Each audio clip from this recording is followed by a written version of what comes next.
वो नेता ना बड़ा था, ना ऊंची आवाज वाला। वो सत्ता के मंच पर चुपचाप बैठा, पर जब बोला, पूरा देश सुन पड़ा। क्या आपने कभी सोचा है कि एक ऐसा इंसान जो एक कमरे में कोने में बैठा चुपचाप फाइलें पढ़ता हो, वो देश का प्रधानमंत्री बनकर दुनिया को हिला सकता है?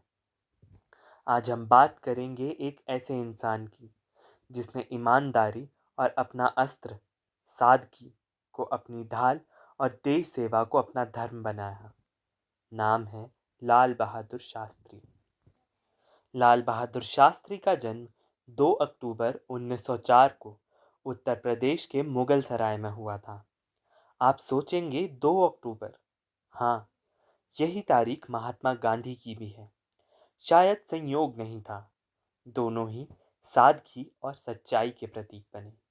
उनके पिता शारदा प्रसाद एक स्कूल शिक्षक थे और बहुत कम वेतन में घर चलाते थे।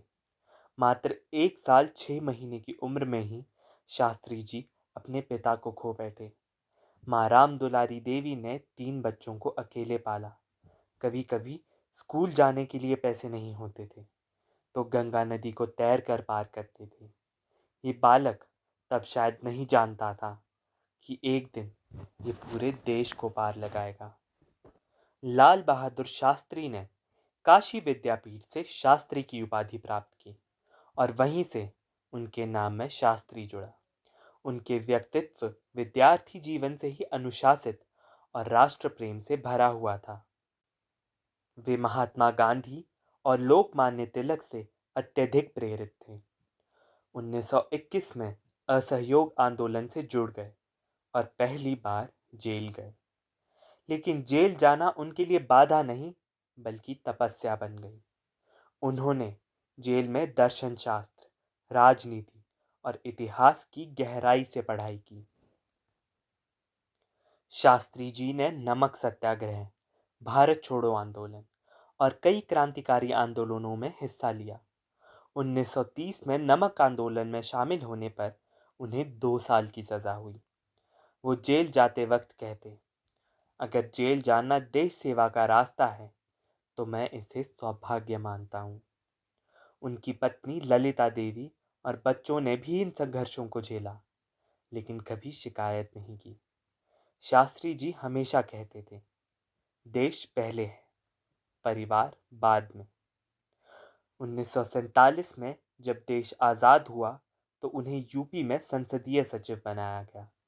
इसके बाद भी वे पुलिस मंत्री बने, जहां उन्होंने पहली बार महिलाओं को पुलिस सेवा में भर्ती किया, एक ऐतिहासिक कदम। 1951 में वे दिल्ली बुलाए गए और प्रधानमंत्री नेहरू के साथ काम करने लगे। रेल मंत्री बने और जब एक रेल दुर्घटना हुई तो बिना किसी दबाव के इस्तीफा दे दिया। नेहरू जी ने मना किया, लेकिन शास्त्री जी ने कहा, अगर कोई दुर्घटना मेरी जिम्मेदारी में हुई है तो मुझे नैतिक रूप से उत्तरदायी होना चाहिए। ऐसी ईमानदारी आज के नेताओं में दुर्लभ है। 27 मई 1964 को पंडित नेहरू का निधन हुआ। देश शोक में डूबा था। नेतृत्व की तलाश थी और लाल बहादुर शास्त्री को प्रधानमंत्री चुना गया।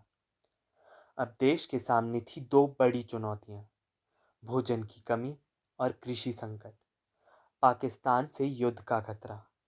शास्त्री जी ने किसानों का आह्वान किया, जय जवान जय किसान।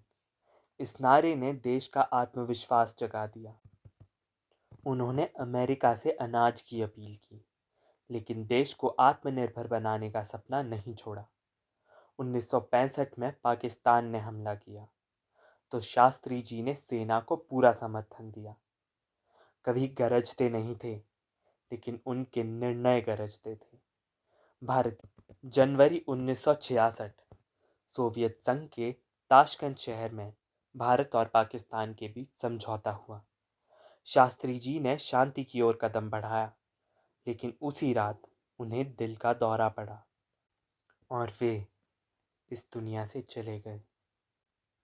लेकिन कई लोग मानते हैं कि उनकी मृत्यु संदेहास्पद थी। ना पोस्टमार्टम हुआ, ना कोई जांच। आज भी उनका निधन रहस्य बना हुआ है।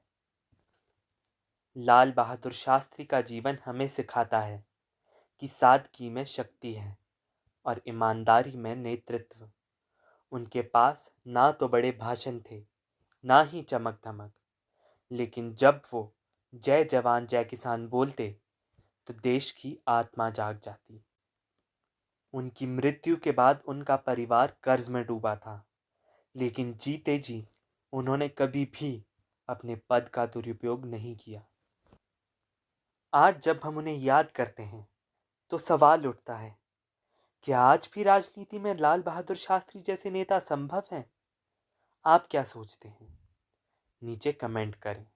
और अगर ये वीडियो आपको प्रेरणादायक लगा हो तो इसे लाइक करें, सब्सक्राइब करें और अपने दोस्तों के साथ ज़रूर शेयर करें।